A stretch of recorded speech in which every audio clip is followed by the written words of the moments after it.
13-ാമത്തെ അധ്യായം. 13-ാമത്തെ അധ്യായത്തിൽ 3, 4, 5 വാക്യങ്ങൾ വായിക്കാൻ നോക്കും.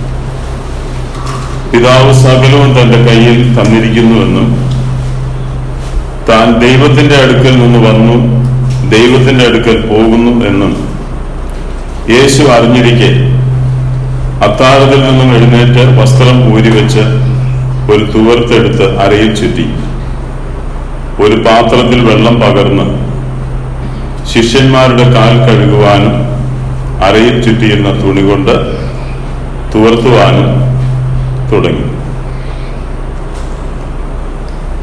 നമ്മുടെ കർത്താവിനെ കുറിച്ച് എഴുതിയിരിക്കുന്ന കാര്യങ്ങളാണ്, നമുക്കിതറിയാം. ആരാണ് ഇങ്ങനെ ചെയ്തത്?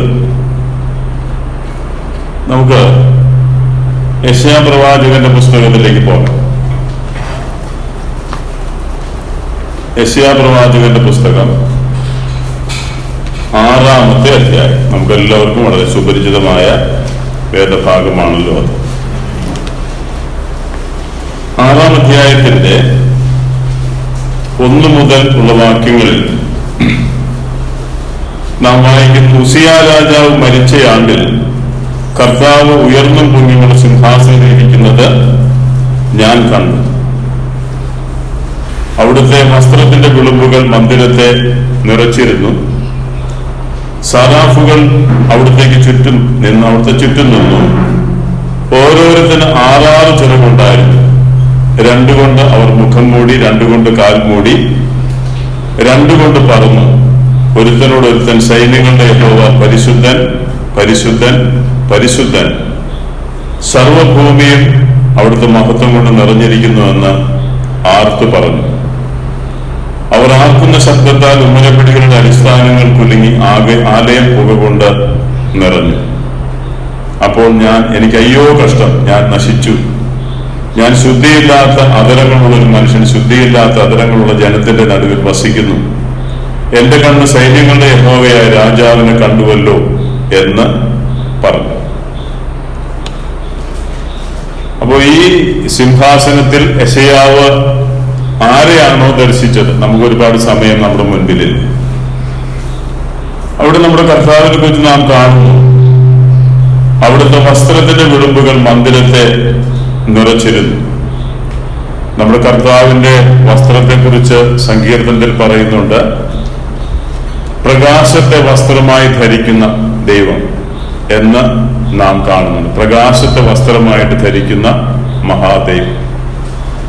അപ്പോ ഈ കർത്താവ്, അതായത് ഈ തേജോമയനായ കർത്താവ്, യോഹന്നാന്റെ സുവിശേഷം 13 തന്നെ നമ്മുടെ കർത്താവ് പറയുന്നുണ്ട്, യെശയ്യാവ് അവന്റെ തേജസ് കണ്ടു. നമുക്കറിയാം ദൈവത്തിന്റെ തേജസ് ആരാണ്? എബ്രായ ലേഖനം അവന്റെ തേജസ്സിന്റെ പ്രഭയാണ് എന്ന് 1-ാം അധ്യായത്തിൽ വായിക്കുന്നുണ്ട്. അവിടെ പറഞ്ഞിരിക്കുന്ന അവനെന്ന് പറയുന്നത് യേശുക്രിസ്തുവാണ്. അവന്റെ എന്ന് പറയുന്നത് പിതാവായ ദൈവമാണ്. അപ്പൊ പിതാവായ ദൈവത്തിന്റെ തേജസ്സിന്റെ പ്രഭയാണ് കർത്താവായ യേശുക്രിസ്തു. ആ തേജോമയനായ ദൈവത്തെയാണ് ഇവിടെ ഈ യെശയ്യാവ് കാണുന്നത്. യെശയ്യാവ് ഈ കർത്താവിനെ കാണുകയാണ്. അവിടുത്തെ ആ തേജസ്സുള്ള ആ അനുഭവത്തെ കാണുമ്പോൾ യെശയ്യാവിന് മനസ്സിലായി യെശയ്യാവ് എത്രയോ അശുദ്ധനാണ് എന്ന് മനസ്സിലാക്കാൻ സാധിച്ചു. മാത്രമല്ല, ഇവിടെ ഇത് കാണുമ്പോൾ, അതായത് നമ്മൾ ആ വരികളിലൂടെ വായിക്കുമ്പോൾ യെശയ്യാവ് യഹൂദ ഗോത്രത്തിൽപ്പെട്ടയാളാണ്. രാജകീയ കുടുംബത്തിൽ പിറന്നവനാണ്. ഇസ്രയേലിന്റെ ദൈവത്തെക്കുറിച്ച് യെശയ്യാവ് കേട്ടിട്ടുണ്ട്. യെശയ്യാവ് പറയുന്നുമുണ്ട്. 5-ാം അധ്യായം വരെ യെശയ്യാവ് മറ്റുള്ളവർക്കൊക്കെ കഷ്ടമാണെന്ന് പറയുന്നുണ്ട്. പക്ഷെ ഇന്ന് വരെ ഈ കർത്താവിനെ യെശയ്യാവ് അനുഭവിച്ചറിഞ്ഞിട്ടില്ല. ഇപ്പോൾ യെശയ്യാവ് നേരിട്ട് കാണുകയാണ്. ദൈവം ഒരു ദർശനം കൊടുക്കുകയാണ്. ഉസിയാ രാജാവ് മരിച്ച ആണ്ടിലാണ് ദർശനം വന്നത്. അപ്പൊ ഇവിടെ നോക്കിയ വരികളിലൂടെ വായിക്കുമ്പോൾ സിംഹാസനത്തിൽ ഇരിക്കുന്നത് ഞാൻ കണ്ടു, അല്ല അവന്റെ വസ്ത്രത്തിന്റെ വിളിമ്പുകൾ മന്ദിരത്തിൽ നിറച്ചിരുന്നു, അതും കണ്ടു. സാറാഫുകൾ അവന് ചുറ്റും നിൽക്കുന്നതും കണ്ടു.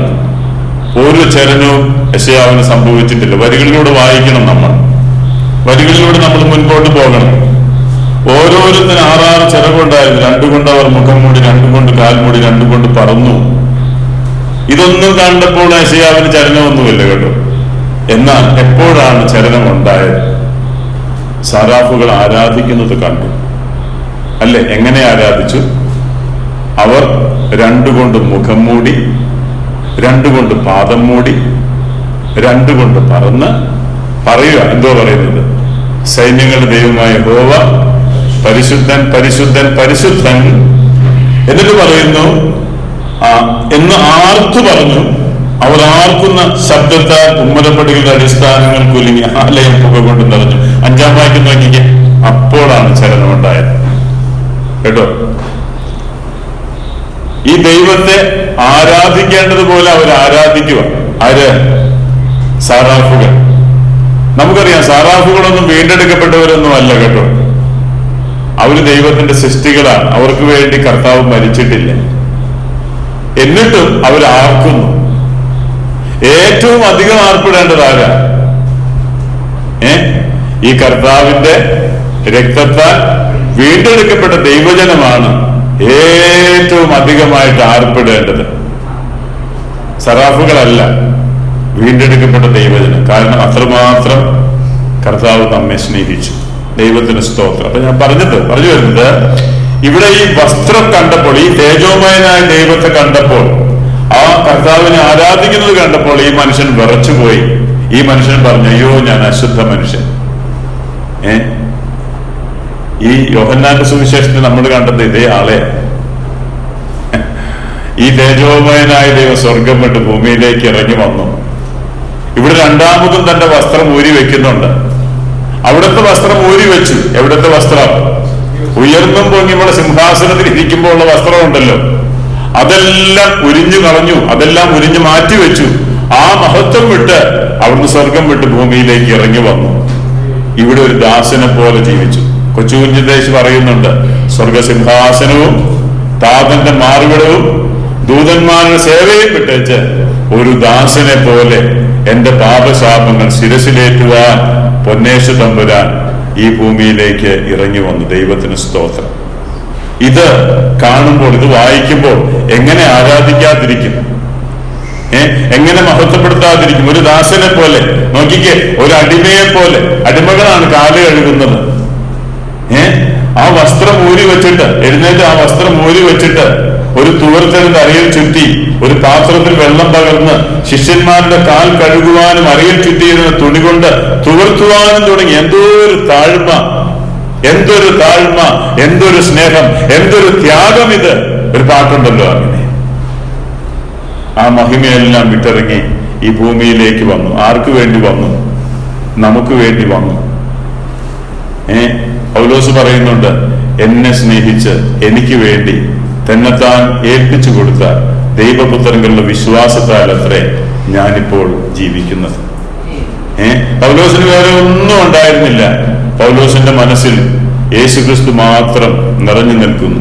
ഇത്രയും ഉന്നതനായവൻ എനിക്ക് വേണ്ടി സ്വർഗം വിട്ട് ഇറങ്ങി വന്നു, കാൽവരിയുടെ ക്രൂശിൽ മരിച്ചു, കല്ലറയിൽ അടക്കപ്പെട്ടു, ഉയർത്തെഴുന്നേറ്റു. ഇന്ന് എവിടെ ഇരിക്കുന്നറിയാമോ? എഫേസ്യ ലേഖനം 1-ാം അധ്യായത്തിൽ പറയുന്നുണ്ട്. 1-ാം അധ്യായം 20, 21, 22 വാക്യങ്ങൾ നാം വായിക്കുന്നുണ്ട്. അവന് ദൈവം മരിച്ചവരുടെ ഇടയിൽ നിന്ന് ഉയർത്തെഴുന്നേൽപ്പിച്ചു. സ്വർഗത്തിൽ അവന്റെ ദൈവത്തിന്റെ വലതുഭാഗത്തിരുത്തി. എല്ലാ വാഴ്ചയ്ക്കും അധികാരത്തിനും ശക്തിക്കും കർത്തൃത്വത്തിനും ഈ ഭൂമിയിൽ മാത്രമല്ല വരുവാനുള്ളതിനും വിളിക്കപ്പെടുന്ന സകല നാമത്തിനും അത്യന്തം മീതെയിരുത്തി. ഹല്ലേലൂയ! അത്യന്തം മീതെയിരുത്തി. എന്നിട്ട് പറയുക, സകലത്തിനും അവന്റെ കാൽ കീഴെയാക്കി, സകലത്തിനും മീതെ അവനെ തലയാക്കി, എല്ലാറ്റിലും എല്ലാം നിറയ്ക്കുന്നവനായ ആ നിറവിനെ, ആ കർത്താവിനെ അവന്റെ ശരീരമായ സഭയ്ക്ക് കൊടുത്തു. എന്തിനാ കൊടുത്തതെന്നറിയാമോ? എല്ലാറ്റിലും എല്ലാം നിറയ്ക്കുന്നവൻ കർത്താവാണ്. ആ കർത്താവിനെ നിറയ്ക്കുവാനായിട്ട് ആ കർത്താവിന്റെ ഹൃദയത്തെ സന്തോഷം കൊണ്ട് നിറയ്ക്കുവാൻ, സംതൃപ്തി കൊണ്ട് നിറയ്ക്കുവാനായിട്ട് ദൈവസഭയ്ക്ക് മാത്രമേ കഴിയുള്ളൂ. അതാ പറയുന്നത്. സ്വർഗം സംഗീത സാന്ദ്രമാണ് കേട്ടോ. സ്വർഗത്തിൽ പാടുന്നത് പോലെയൊന്നും ഭൂമിയിൽ ആരും പാടുന്നില്ല. പക്ഷെ കർത്താവിന് ആ പാട്ടല്ല വേണ്ടത്.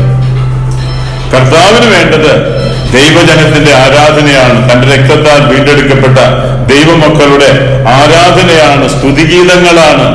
അതുകൊണ്ടാ പറയുന്നത്, പാറയുടെ പിളർപ്പിലും കടുംതൂക്കിന്റെ മറവിലും ഇരിക്കുന്ന എന്റെ പ്രാവേ, നിന്റെ മുഖം ഞാനൊന്ന് കാണട്ടെ, നിന്റെ സ്വരം ഞാനൊന്ന് കേൾക്കട്ടെ.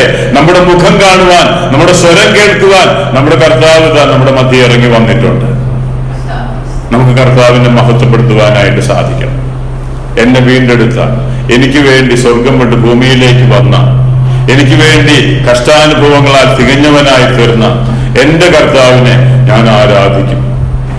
എനിക്ക് വേണ്ടി മരിച്ച കർത്താവ്, എനിക്ക് വേണ്ടി രക്തം ചൊരിഞ്ഞ കർത്താവ്, ശത്രുവിന്റെ തലയെ തകർത്ത കർത്താവ്, അവന്റെ ബലമുള്ള അണപ്പല്ലടിച്ച് തകർത്ത് അവന്റെ പല്ലിടയിൽ നിന്ന് എന്നെ പിടിച്ചെടുത്ത എന്റെ കർത്താവ്, മരണഭയം നീക്കി തന്ന കർത്താവ്, ആ കർത്താവിനെ ഞാൻ ആരാധിക്കണം. എന്റെ കർത്താവെ, ഞാൻ അങ്ങേ ആരാധിക്കുന്നു, ഞാൻ അങ്ങേ മഹത്വപ്പെടുത്തുന്നു. നമുക്ക് വളരെ ഭക്തിയോടും ഭയത്തോടും കൂടി കർത്താവിന്റെ സന്നിധിയിലിരിക്കാം. ഞാൻ പറയട്ടെ, ഇത്രയും ഉന്നതനായവൻ നമ്മുടെ മുൻപാകെ എഴുന്നള്ളി വരുമ്പോ, ഇത്രയും ഉന്നതനായവൻ നമ്മുടെ മുൻപാകെ എഴുന്നള്ളി വരുമ്പോ നമ്മൾ എങ്ങനെയായിരിക്കണം? പ്രധാനമന്ത്രി മോദി ഇവിടെ വന്ന് നമ്മൾ എന്ത് ചെയ്യും? നമ്മളെല്ലാവരും എഴുന്നേറ്റ് നിൽക്കും അല്ലേ? കർത്താവ് പറയുന്നു, ഞാൻ അപ്പനെങ്കിൽ എന്നോടുള്ള ബഹുമാനം എവിടെ? ഞാൻ യജമാനെങ്കിൽ എന്നോടുള്ള ഭക്തി എവിടെ? മലാക്കി പ്രവാചകന്റെ പുസ്തകം ഒടുവിൽ കർത്താവ് പറയുന്നു, ഞാൻ മഹാരാജാവല്ലയോ, രാജാതിരാജാവ്, ദേവാതിദേവൻ, കർത്താതി കർത്താവ്. ആ കർത്താവിന്റെ മുൻപാകെ കർത്താവ് എഴുന്നള്ളി വരുമ്പോ മുട്ടുകുത്തുക, അതാണ് നാം ചെയ്യേണ്ടത്. നമുക്ക് കർത്താവിന്റെ സന്നിധിയിൽ വളരെ ഭക്തിയോടും ഭയത്തോടും ഹൃദയം നിറഞ്ഞ സ്നേഹത്തോടും സന്തോഷത്തോടും കൂടി അവിടുത്തെ മുൻപാകെ മുട്ടുകുത്തി ഈ കർത്താവിനെ ആരാധിച്ച് മഹത്വപ്പെടുത്താം. ദൈവത്തിന്റെ നാമം മഹത്വപ്പെടുമാറാകട്ടെ. ആമേൻ. സ്വർഗസിംഹാസനം താതന്നെ